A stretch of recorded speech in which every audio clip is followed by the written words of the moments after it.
Greenland, the world's largest island with only 56,000 people, has been in the news ever since Donald Trump became the US president for the second time.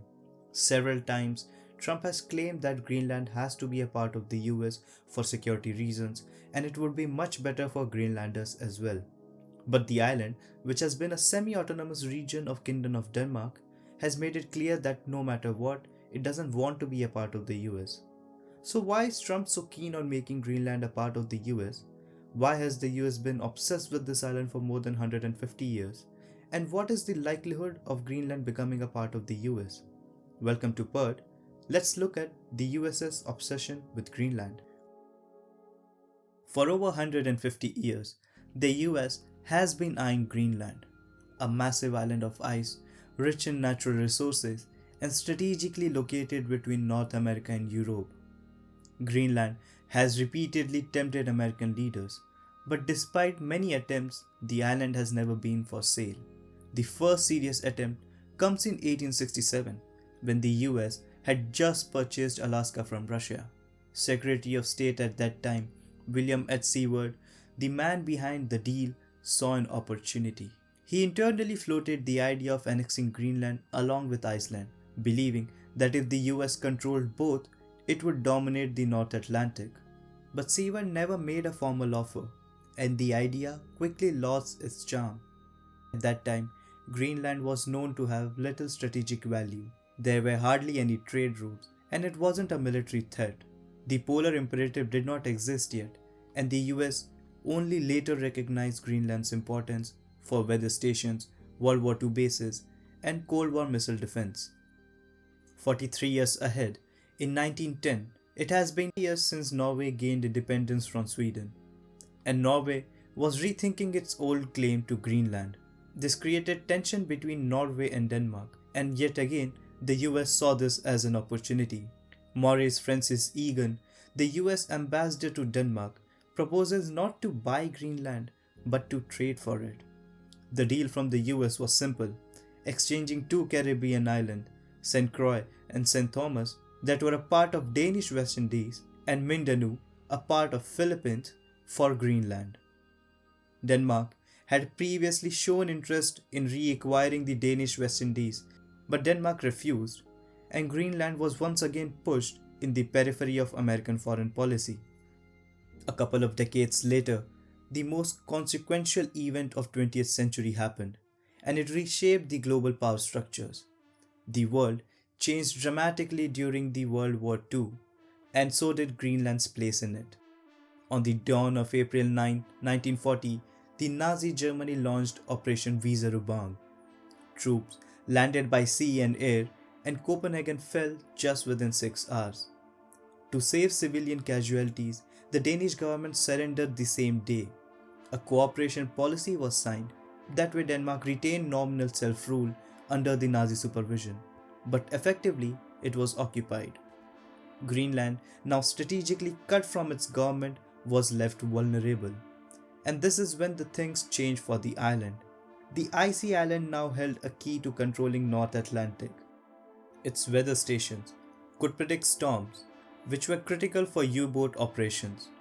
The fjords could hide naval bases, and the position between Europe and North America made it a potential springboard for attacks, or a shield against them. Fearing a possible Nazi base in Greenland, the Danish ambassador to the US, Henrik Kaufmann, went rogue. He refused to recognize the collaborationist government in Copenhagen and declared himself a free agent acting in Denmark's true interests. With no legal authority and technically committing treason, he negotiated directly with the Roosevelt administration. The Nazis branded him as a traitor, while the Allies saw him as salvation. Starting in 1941, the US rushed to build secret weather stations and air bases across Greenland, codenamed Blue Sites.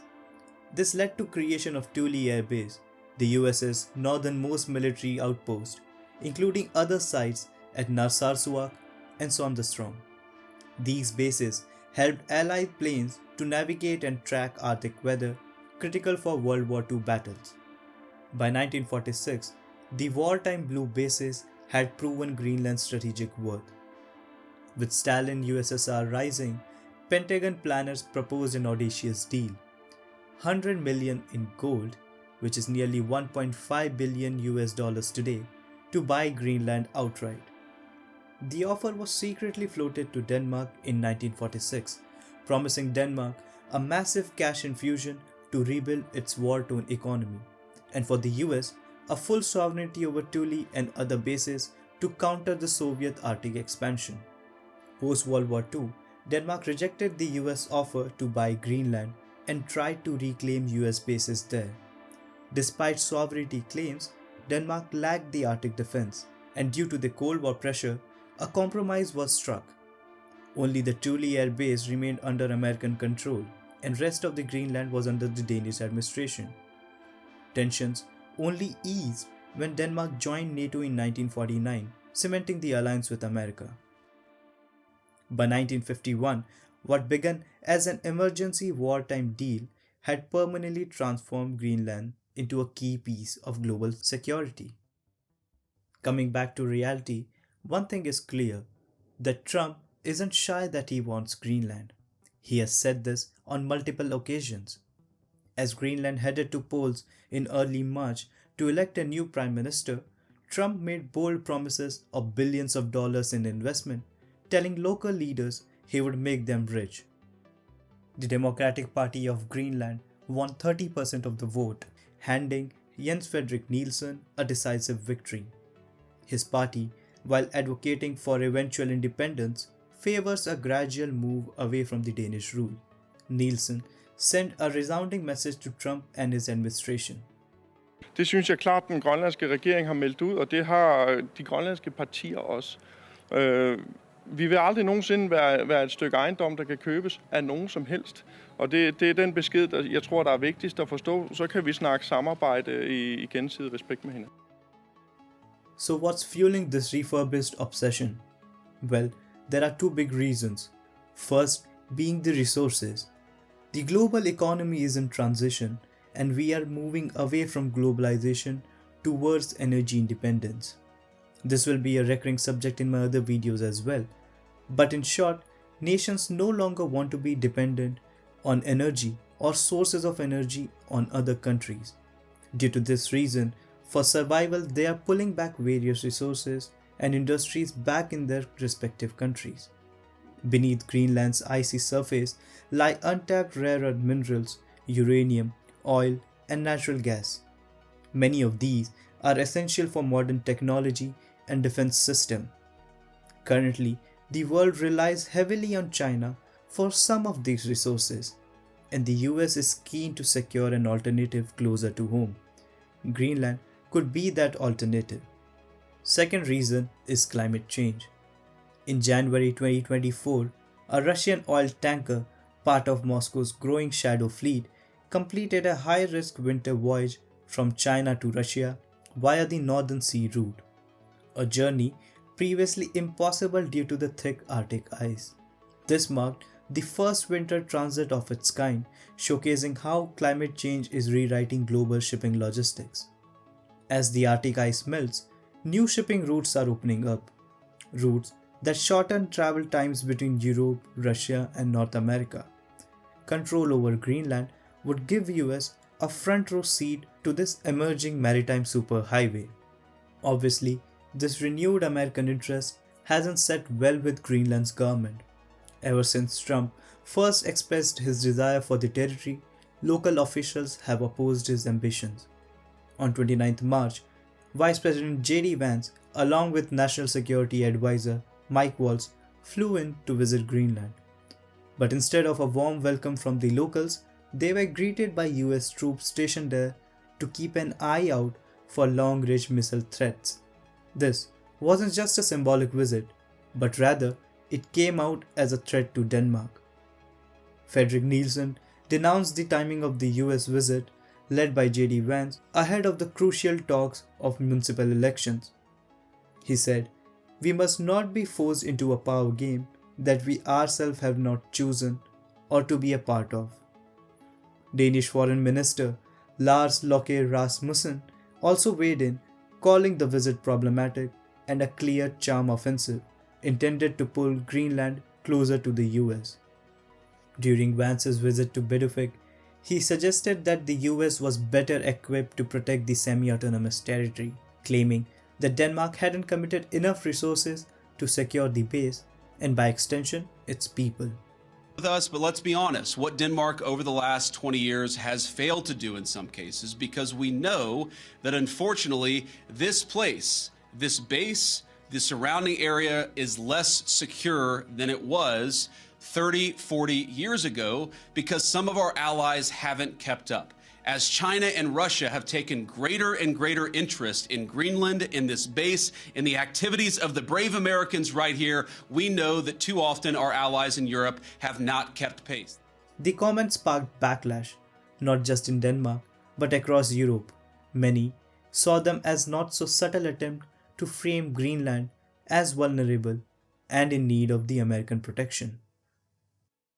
Vance's criticism of Denmark fits into a larger pattern of taking repeated jabs at European allies. First, humiliating Ukraine, and now overt challenges to Danish authority in Greenland. But can the US actually annex Greenland? Scholars suggest that a full-blown annexation by force is unlikely, but what they do see is a growing use of soft power by ambiguous political statements, symbolic visit, and economic pressure. In short, the US isn't invading, but it's enticing. Polling shows around 85% of Greenlanders are against becoming a part of the US, even though many support independence from Denmark. Despite that, Washington is escalating its interest. Trump, when asked about the situation, simply said, "I never take military force off the table." Obviously, the European Union and NATO also see this as a threat. Viewed through the lens of realism, every small resource-rich state like Greenland has reason to be wary. In a world where survival of the fittest increasingly shapes international behavior, even distant territories are not immune to the ambitions of great power. An outright invasion may still seem far-fetched, but recent developments suggest we have entered a phase where strategic workmanship is back on the table. Even so, there is an important legal and political reality. Greenland has right to declare independence, and Denmark already recognizes it. And if that happens, it will be Greenland, not Copenhagen or Washington deciding its future. This is what makes the current US approach more calculated, though chaotic.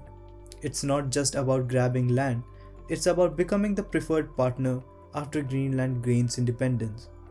Some scholars believe that while the full US statehood is still far-fetched, a strategic partnership is entirely possible.